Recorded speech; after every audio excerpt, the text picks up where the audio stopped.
Okay, that's the first. I just had a guy come up to me with some meat in his hands and he asked me to pay for it. Begging in the supermarket itself. My God, what's the world coming to? That's pretty bad.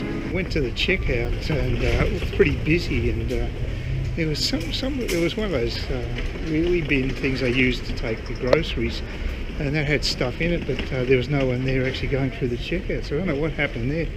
Maybe they couldn't pay again. Maybe this is happening here. There's the guy with the beggar in the corner, just off the main footpath. He was still lobbed in that spot, begging. And yeah, it could be some of the times. Apparently, building approvals are way down, so the economy's not doing so well. We're in tough times. And on top of that, I'm getting. They're going to use a high pressure blaster to clean the pathways and the bin area and the driveway area in my apartment block on Monday, not tomorrow, tomorrow's Sunday, on Monday, the day before I head off. So, God, if only it had been a few days later I could have avoided it, because it's going to be damn noisy. But it's my luck. The one thing I do get to avoid, though, is the Grass is Always Greener music festival. That's going to be on, I would anticipate, the next couple of months. So hopefully I'll get to miss that, which will be good, because it is such a noisy place here. They seem to find excuses to make more noise. But yeah, having a guy actually begging in the actual supermarket itself, asking me to pay for his food, I mean, it's just ridiculous. God, we've got a welfare system in Australia. You don't need to do that. It's just ridiculous. But I guess things are going downhill, and maybe more so up here. Not looking good. There wasn't much in the Australian today. I got a copy of it that was good, but there was really bugger all on the weekend. Australian. It was one of the worst editions when it comes to content that I've come across. But there was an article about Brendan Gale, who's the CEO of Richmond. Used to be a pretty good ruckman for Richmond years ago. His kicking left a bit to be desired, kicking for goal, but apart from that, he's a lawyer by trade, and he's become the CEO of the club. And unfortunately, like every corporate leader these days, he follows the same BS about all the things that the club has to do apart from the core business practice, which is what I used to think was just winning football games. That was actually basically it. But now, oh no, it's more than that. Now you've got to basically be a community leader. You've got to basically look after people's health. You have to also look after a diversity of groups. It's just the usual mantra you get from corporate Australia these days. And you do wonder, well I do anyway, whether their focus is properly targeted on the core business of the organisation, in this case to win games, so you can then get your corporate sponsorship and grow stronger. I mean, they're doing very well. They've got 100,000 members, so there's not a problem there. As a matter of fact, he's done very well in a business sense for Richmond. They've won one premiership, which is not bad because it's damn hard to do.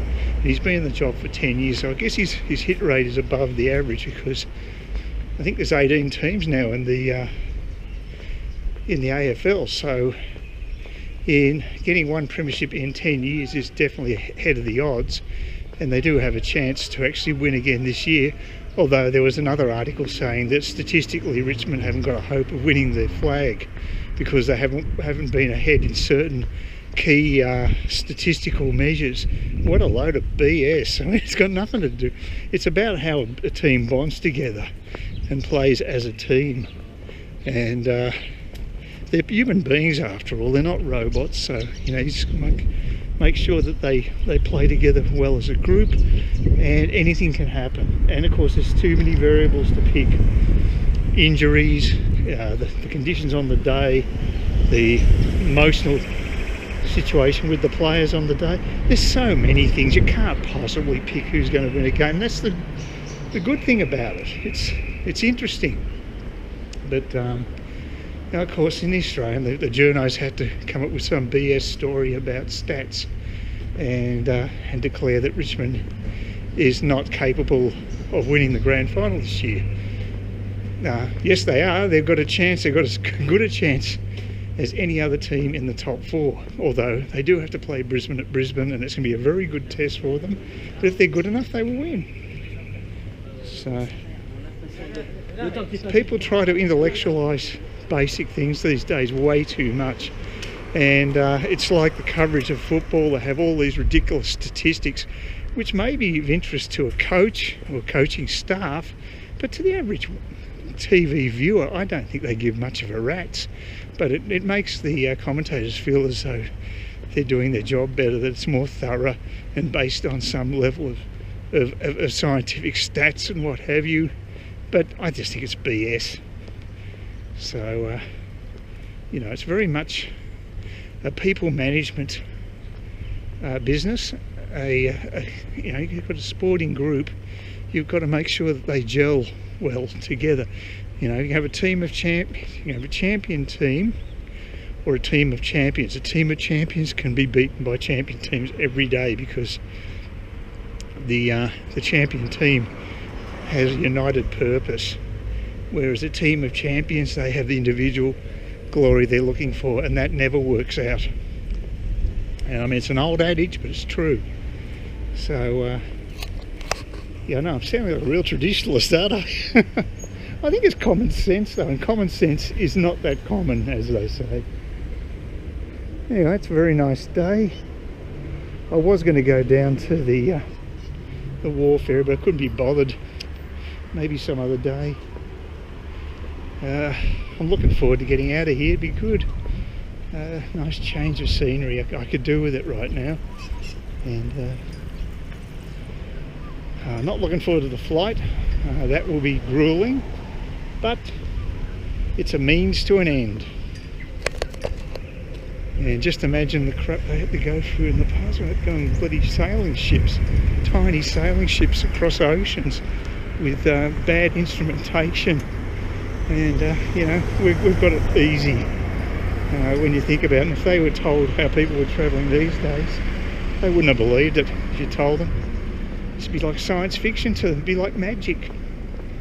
Flying, say 40,000 feet up in the air. It's unbelievable. Yeah, it's nice around here. So this is the arts precinct. And this is another venue that's not used much. And very underused apparently. But it's quite nice. I wish they were using it more, because then we wouldn't have to put up with the noise coming from the showgrounds in Barlow Park, which is very close to where I live. But this is quite a decent sort of venue here. No flies on this. It's quite nice. But very, very few bookings, which is not good, considering you've got big capital investment in it. Just saw a sign there for a commercial property just there around on the corner where there used to be a bike shop, and they were offering 10 months free rent. They're that desperate to get someone to lease the place. Just diabolical. And there's also a few places down the road there, just over there, just diagonally opposite Cairns Central, which would be a prime location, one would think. But again, empty. Lots of empty commercial buildings, retail outlets. And it's getting worse. We went to Rusty's Market, which is fairly lively at the moment. It's just like sort of Vic Market, I guess. It's in Melbourne. It's fairly similar in smaller scale. Except one thing that worried me, when I was going to buy garlic, but then I saw the garlic there was marked out. I was selling by the bag, and they were $4 each, and that's a hell of a lot of garlic, but it's Chinese garlic, and I've had that before, and that's not good. It goes off really quickly unless they've improved it. Last time I had it was probably a couple of years ago, but I noticed they changed all the stalls at Vic Market, stopped selling it, and they started selling stuff from South America or Australia. So it's a bit disappointing we're getting garlic from China being sold here, considering we've got the Atherton tablelands just in the vicinity of Cairns. So that's a bit worrying, but maybe it's just not the right temperature and seasons. I've no idea, but we certainly do grow garlic in Australia, I know that for a fact. So I just passed on that. I mean, I could go to the supermarket and pick up the Aussie stuff. I don't think they stock Chinese garlic anymore. But then I have to go through the hassle of going through checkout and everything. So I just went off to, just did a stop off at the Chemist Warehouse and hit the ATM, and that was about it. Chemist Warehouse was really busy. It's pretty quiet overall today, but plenty of Sunday drivers. I've seen some interesting driving. I don't think the road rules mean much to a few of the people up here. So, but around where the backpacker places are, Gilligan's a huge backpacker place, and that's at the back of Rusty's. And there's a hell of a lot of people. The cafe is just opposite it, so that's actually a little buzzing area. But you know, around the corner it's pretty dead. So it just depends which part of town you're in, I guess. It's not a big place. It's mainly the tourists that are making it lively by the looks of things. They're all pretty much same age group. Yeah, teens, early 20s, I'd say, under 30. So, you know, with the latest report on the Great Barrier Reef, it's just a shocker, and I question whether that's actually accurate or not. You hear so many different stories. Of course, people here are going to say the reef is great because it's part of the tourist industry, but the Greens are also known for being doom and gloom because it fits their agenda. So where's the truth? You've got to well, like I said, the proof for me will be in the eating of the pudding, and that'll be when I finally go on a tour. So maybe when I get back, I don't know. I'd be quite happy to get out to Cairns again. So when I get back, I might stay a month or so, but I don't know. Don't really want to hang around for the hot weather. It's not pleasant up here, and I'd be more than happy to go back to Vietnam again. But we'll see if I can swing that or not. It's a hell of a lot cheaper than going to Spain. The dollar diving has really hit hard, and I reckon the currency exchange has cost me another $150 in on the total bill. So it's been inflated a little bit, maybe 5% more than I was expecting, because I paid 30% up front. They just took it out. It's quite confusing the way they billed me too. They said on the receipt that they required cash payment. So I thought, oh geez, don't tell me I have to go and get bloody have to go and get euros to pay them when I arrive. But they took it out of my my credit card, because at booking.com they have your credit card details, so it's all been debited off my credit card. But yeah, they say that the Visa gives a good rate on exchange. I don't know about that. I'd say that it's not that good. They're taking a profit for sure, because compared to what I can get for cash here, ANZ's giving a better deal, for instance, and in Vietnam they give you a hell of a lot better deal on your cash. So any spare euros I'll just convert using the money changer in Vietnam. Please consider subscribing to my channel if you think there's anything there of use to you, or entertainment or whatever, and either do that or give me a thumbs up, or if you're feeling really energetic, do both. That'd be great. But please don't ignore me. That's the worst thing you can do on YouTube, is be ignored.